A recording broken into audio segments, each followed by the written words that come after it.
성막의 구조는 크게 성막들과 성소와 지성소로 나누어진다고 말씀을 드렸습니다.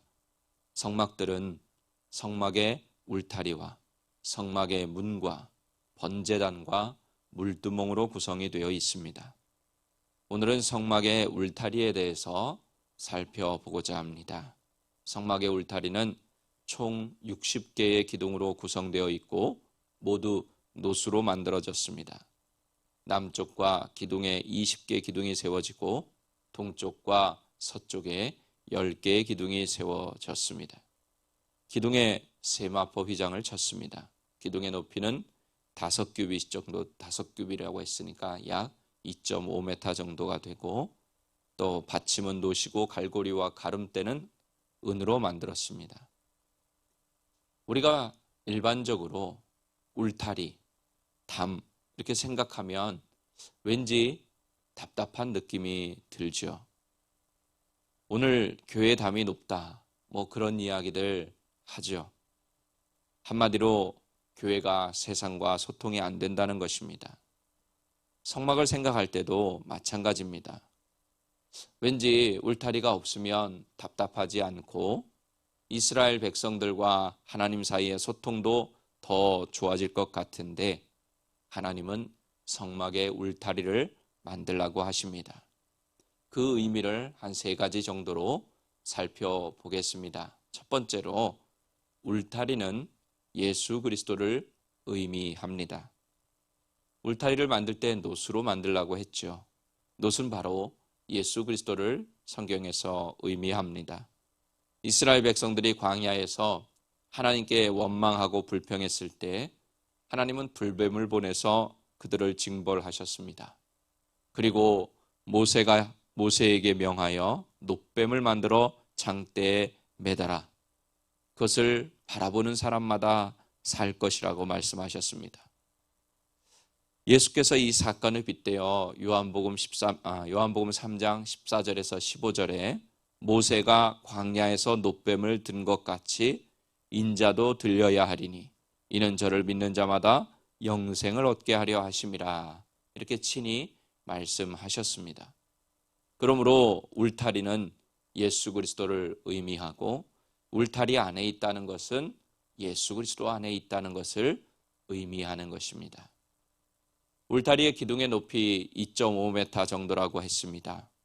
보통 사람의 키로는 성막 밖에서 성막 안을 볼 수가 없습니다.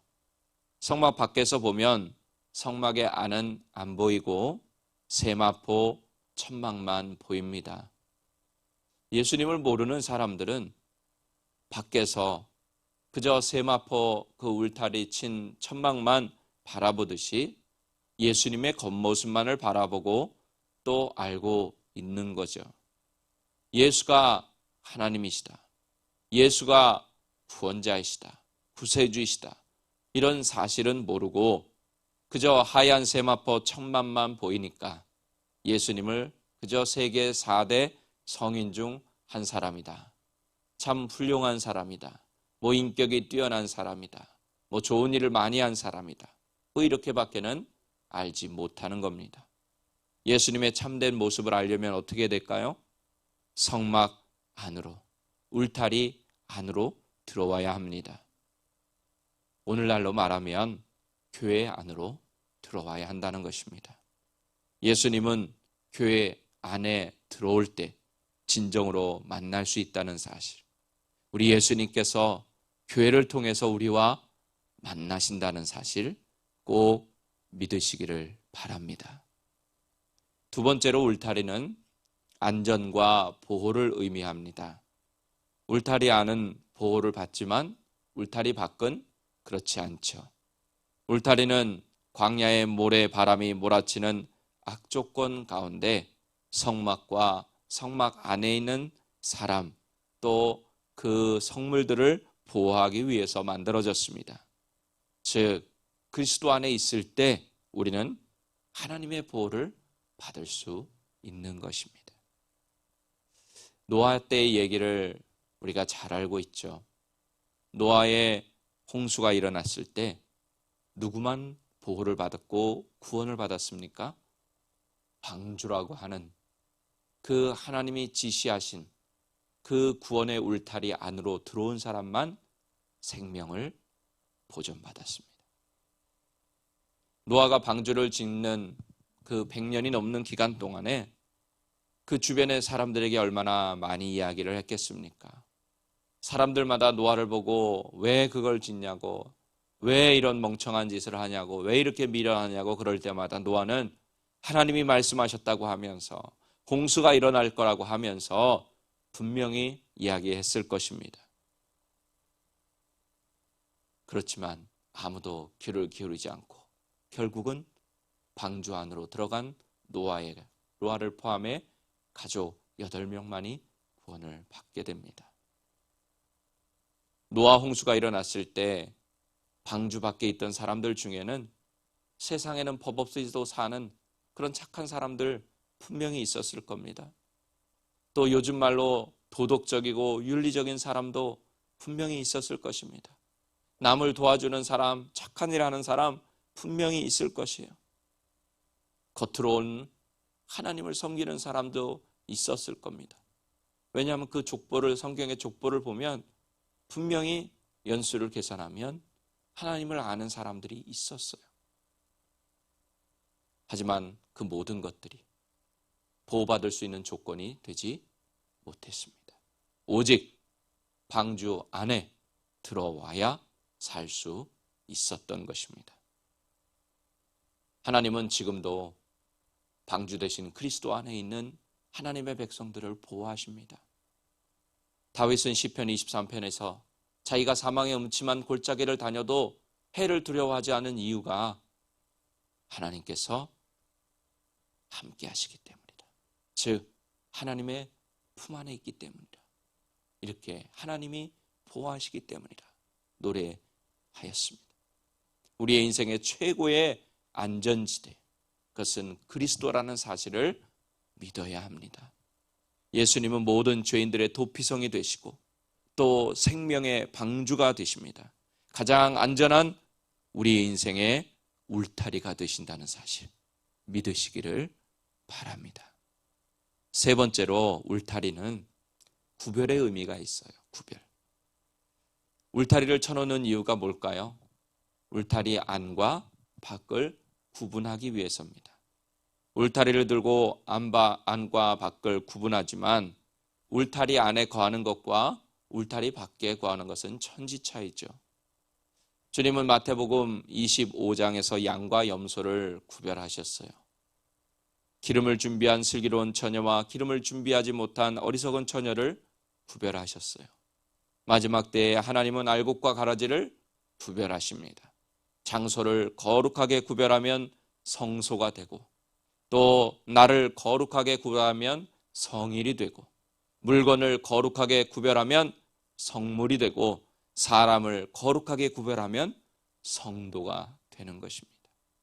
주님은 우리에게 세상 가운데 살아가지만 세상의 소금과 빛으로, 즉 구별된 백성으로 살아가라고 분명히 말씀하셨습니다. 비록 이 땅 가운데 발을 딛고 살아가지만 하늘에 뿌리를 둔 구별된 하늘나라 백성으로 살아가야 한다는 말씀입니다. 하나님은 우리를 이 세상 가운데서 구별하여서 하나님의 백성으로 부르셨어요. 그리스도 안에 거하라고 하셨습니다. 예수님 안에 붙어 있으라고 하셨어요. 그렇다면 우리가 해야 할 일은 구별된 백성으로서 말씀에 순종하여 이 세상을 살아가고 이 세상 가운데서도 하나님이 주시는 그 삶의 현장 속에서 그리스도인으로 우리의 삶의 모습을 통해서 하나님의 영광을 나타내고 예수 그리스도의 살아계심을 보여주어야 하고 천국의 삶이, 천국 백성의 삶이 무엇인지 증거해야 합니다. 근데 왠지 울타리 안에 있다고 생각하면 자유가 없는 것 같고 답답하다는 생각이 듭니다. 교회라는 울타리를 벗어나면 왠지 자유로울 것 같습니다. 울타리 너머에 더 좋은 것들과 더 많은 자유가 있을 것 같습니다. 하지만 그렇지 않습니다. 그것은 우리의 인간적인 생각일 뿐이에요. 요한복음 8장 32절에 진리를 알지니 진리가 너희를 자유케 하리라, 이렇게 말씀하셨습니다. 진리가 누구입니까? 예수님께서 친히 나는 길이요 진리요 생명이라고 말씀하셨습니다. 즉 진리를 알아야 된다. 예수 그리스도를 똑바로 알아야 된다는 거예요. 그리고 그 진리가 자유케 할 거다. 예수 그리스도가 우리를 자유케 할 거라는 거예요. 예수 그리스도의 울타리 안에 우리가 거할 때, 예수님 안에 거할 때 우리에게는 참된 자유가 있다는 말씀입니다. 진리는 바로 예수님이라는 사실. 진리 되신 예수님 안에 거할 때 참 자유를 누릴 수 있다는 사실 꼭 기억하시기 바랍니다. 우리 사랑하는 오린교회 가족 여러분, 하나님은 알곡과 가라지를 구별하고 계신다는 사실 기억하십시오. 울타리 안에 있어야 합니다. 구별된 백성으로 살아가야 합니다. 진리 안에 거해야 됩니다. 예수 그리스도 안에 거해야 됩니다.